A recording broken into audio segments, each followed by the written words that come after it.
My dear student, good morning. मैं Rahul Tripathi, Kisan Inter College, Parsaul, Gautam Buddh Nagar, प्रवक्ता इतिहास। हम लोग इतिहास पढ़ रहे हैं। पिछली वीडियो में हम लोगों ने देखा क्या मोहनजोदड़ो एक नियोजित शहर था। फिर हम लोगों ने देखा कि सिंधु घाटी सभ्यता की जो सामाजिक व्यवस्था थी, जिसमें समाधान पद्धति थी, वो किस प्रकार थी। हम लोगों ने उसके शिल्प उत्पादन के बारे में भी देखा। आज हम लोग सिंधु घाटी सभ्यता की मुहरें, लिपि तथा बाढ़ के बारे में अध्ययन करेंगे। लेकिन इससे पहले, आगे बढ़ने से पहले, आप हमारे इस चैनल को सब्सक्राइब करें, शेयर करें, लाइक करें। मुहरें, जैसा कि मुहरों के बारे में हम पहले भी अध्ययन कर चुके हैं। इस पैराग्राफ में जो हमें दिखाई पड़ रहा है, आइए टूल्स पहले हम ऑन कर लेते हैं अपना। इस पैराग्राफ में जो हमें पढ़ना है, पैराग्राफ आप लोग देख रहे हैं। इस पैराग्राफ में मोहरों के बारे में बताया गया है। देखिए, मोहरें जो हैं, मैं पहले ही बता चुका हूँ कि वो किसी स्थान की पहचान को स्थापित करती हैं। जैसे कोई वस्तु वो कहीं दूर भेज दी गई और उस पर यदि मोहर लगा दी गई तो पता चल जाता है कि ये वस्तु कहाँ से आई है। जैसे किसान इंटर कॉलेज में यदि आप लोग पढ़े हुए हैं, मार्कशीट लेकर जाते हैं, उसकी मोहर लगी हुई, तो जहाँ भी जाते हैं देखकर अगला समझ जाता है कि आप किसान इंटर कॉलेज के स्टूडेंट हैं। इसी तरह से वस्तुओं के व्यापार में सरलता के लिए मोहरों का प्रयोग किया जाता था। ये देखिए, मोहरों का मुद्रांकन, मोहरों को अंकित कैसे किया जाता था। सील कर दिया जाता था।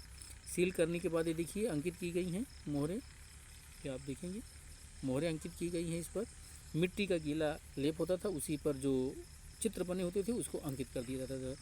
जैसा कि हम चर्चा कर चुके हैं कि मोहरों में खास करके एक श्रृंगी बैल है, सिंधु घाटी सभ्यता की लिपि है। इन सब चीज़ों को देखिए यहाँ पर सील किया गया है। आइए अब हम जो है लिपि के बारे में, सिंधु घाटी की सभ्यता की लिपि के बारे में अध्ययन करेंगे। ये दूसरी हेडिंग है। आइए देखते हैं। जैसा कि हम लोग जानते हैं, सिंधु घाटी की सभ्यता की लिपि को अभी तक पढ़ा नहीं जा सका है। कई कारण हैं इसके, क्योंकि सबसे बड़ी चीज़ ये लिपि जो है, ये चित्राक्षर लिपि है, जिसे पिक्टोग्राफ कहा जाता है।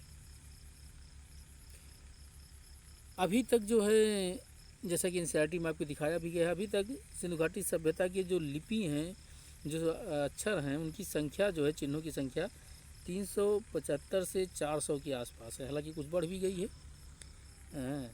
लेकिन जो ये लिपि है, ये पहले दाईं से बाईं ओर लिखी गई है। देखिए यहाँ पर लिपि जो है दाईं से बाईं ओर लिखी गई है, ठीक। फिर बाईं से दाईं ओर लिखी गई है।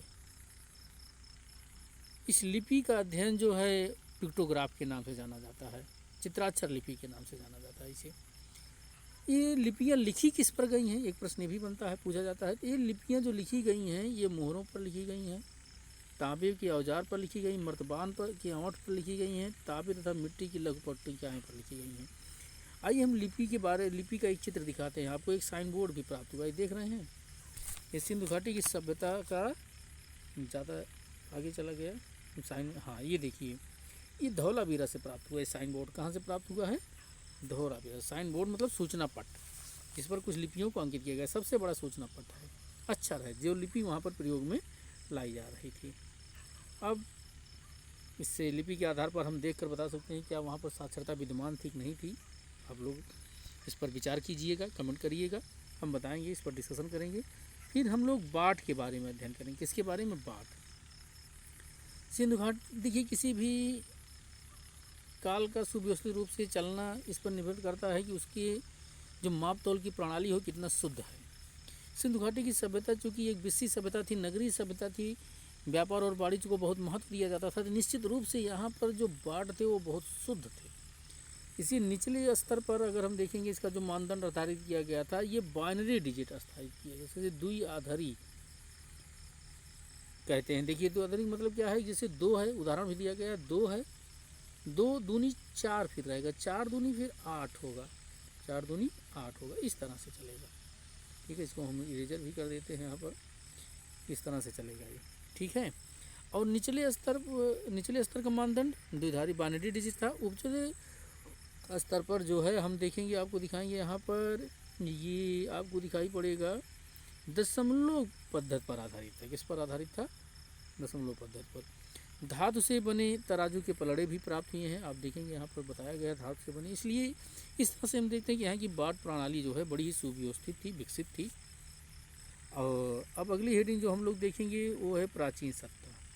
क्या है? प्राचीन सत्ता के बारे में देखेंगे। प्राचीन सत्ता मतलब शासक कौन था। देखिए, इसमें सबसे बड़ी चीज़ है, इस पैराग्राफ में ये समझाने का प्रयास किया गया है, इस पैराग्राफ में ये समझाने का प्रयास किया गया है कि जो सिंधु घाटी की सभ्यता थी, चूँकि विकसित और नगरीय सभ्यता थी, उसमें बहुत सारे कठोर निर्णय लिए जाते थे। कठोर निर्णय लेने के लिए शासक का होना जो है बहुत आवश्यक है। तो निश्चित रूप से वहाँ कोई ना कोई शासन प्रणाली प्रचलित थी। हालांकि अभी साहित्यिक स्रोतों को हम पढ़ नहीं पाए हैं, तो कुछ बहुत ज़्यादा उसके शासन प्रणाली के बारे में हम आपको बता नहीं सकते हैं, लेकिन जो कुछ भी हमें अनुमान लगा, हमारे पुरातात्विक विद्वानों को अनुमान लगा है, विदों को अनुमान लगा है, उनसे कुछ ना कुछ तो पता ही चलता है। आइए, ये जो हेडिंग है, इस हेडिंग और इस पैराग्राफ के माध्यम से हम इसको जानने का प्रयास करेंगे। आइए देखिए, इस हेडिंग में प्रसाद शब्द का प्रयोग किया गया। प्रसाद का मतलब क्या होता है? महल से होता है। शासक आप जानते हैं, जिसके अंदर सत्ता होती है, जो शासक होता है, जो शासन करता है। अब सिंधु घाटी की सभ्यता से एक महल प्रसाद प्राप्त हुआ है। कहाँ से? मोहनजोदड़ो से प्राप्त हुआ है। कहाँ से? मोहनजोदड़ो से। हालांकि बहुत भव्य महल नहीं था, जैसी सुंदरता थी उस तरह से नहीं कहा जा सकता, वहाँ सारी वस्तुएं नहीं मिली हुई हैं। और राजा कौन होता था? एक राजा के बारे में एक मूर्ति मिली हुई है, जिसे पुरोहित राजा की संज्ञा दी गई है। पुरोहित राजा की संज्ञा दी गई। चूँकि पुरोहित राजा इसलिए कहा जा रहा है क्योंकि मेसोपोटामिया में उस समय जो है इसके समकालीन सभ्यता मानी जा रही है, वहाँ पर पुरोहित राजा के प्रमाण मिलते हैं। आगे इस पैराग्राफ में आपको बहुत कुछ नहीं देखना है, बस यही इतना जानना था। और आप आगे देखेंगे कि जो सिंधु घाटी की सभ्यता है, इसका जो राजा होता था, वो पुरोहित राजा पूरी तरह से स्वीकार नहीं किया जाता है। आगे चल कर के इतिहासकारों ने ये बताया कि जो सिंधु घाटी की सभ्यता थी, वहाँ पर एक राजा ही नहीं शासन करता था, बहुत सारे लोग मिलकर शासन करते थे। जैसे मोहनजोदड़ो की शासन प्रणाली अलग थी, सिंधु घाटी की सभ्यता की प्रणाली, हड़प्पा की शासन प्रणाली अलग थी। इस तरह से कुल मिलाकर कुछ इतिहासकार तो कहते हैं कि इस पर व्यापारियों का शासन था। हालांकि ये डिबेट का विषय है, लेकिन इस पर हमें नहीं बहुत ज़्यादा जाना है, चर्चा करना, क्योंकि हम NCERT पढ़ रहे हैं। NCERT की एक समझ हमें अपने अंदर विकसित करना है।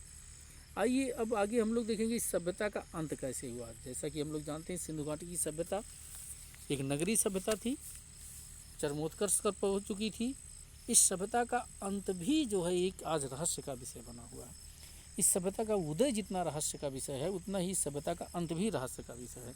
इस सभ्यता के अंत के लिए बहुत सारे इतिहासकारों ने अपने विभिन्न प्रकार के मत दिए हैं।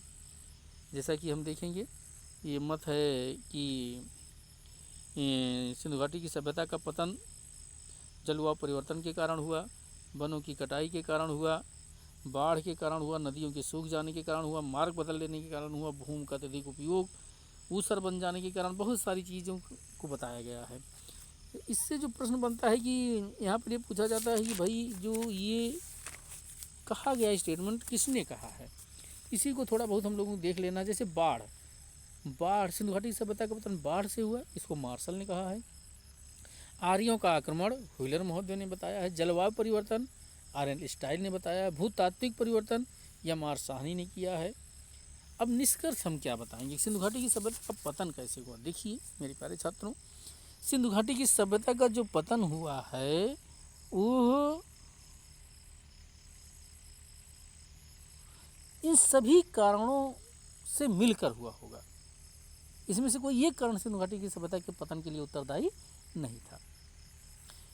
लेकिन एक और रिसर्च आया है जो ज़्यादा स्वीकार किया जा रहा है। सिंधु घाटी की सभ्यता का पतन नहीं हुआ, बल्कि नगरीय सभ्यता से ग्रामीण सभ्यता में इसका रूपांतरण हुआ है। आजकल यही मत ज़्यादा स्वीकार किया जा रहा है। तो ये आपका इसके पतन से संबंधित कुछ तथ्य थे जो आपको मैंने चर्चा किया। अब देखिए, जो NCERT में आप लोगों को पढ़ने की चीज़ें थी, बस यही इतना थी इस चैप्टर में।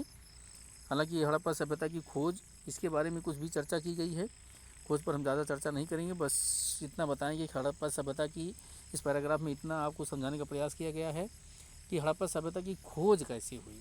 इस पर एक डिबेट है, इस डिबेट को बहुत ज़्यादा जानने की ज़रूरत नहीं है हम लोगों को। यहाँ पर हम आपको कुछ पॉइंट की चीज़ें बता दे रहे हैं जो आपके लिए इम्पॉर्टेंट है। जैसे भारतीय प्रागैतिहासिक के जन्मदाता कौन थे, ये प्रश्न पूछा जाता है। तो रॉबर्ट ब्रूस फूट है। और एक प्रश्न दूसरा पूछा जाता है कि भारतीय पुरातत्व एवं सर्वेक्षण विभाग के जन्मदाता कौन थे। तो अलेक्जेंडर कनिंघम थे। ये कनिंघम जो नाम लिखा हुआ है आप देखेंगे यही अलेक्जेंडर कनिंघम है। भारतीय पुरातत्व विभाग के क्या थे, जन्म थे। भारतीय पुरातत्व विभाग की स्थापना किसके समय में हुई थी। तो 1905 में, 1904 में लॉर्ड कर्जन के समय में हुई थी। अब आगे हम कुछ अब और आपको दिखाएंगे। ये देखिए जो मुहर है, हड़प्पा से पहली ज्ञात मुहर मिली हुई कनिंघम ने खोजा था।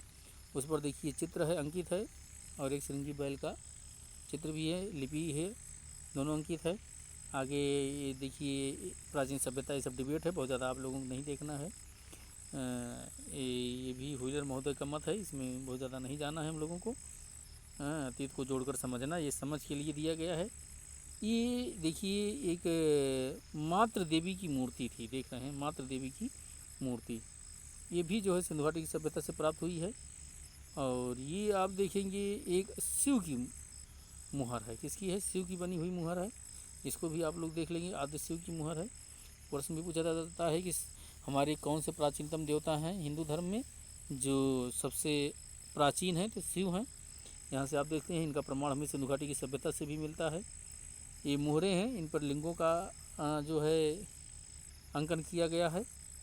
और आप देखेंगे कि सिंधु घाटी की सभ्यता से एक खिलौना गाड़ी प्राप्त हुई है, एक पक्की खिलौना गाड़ी है, आप इक्का गाड़ी भी कह सकते हैं इसे।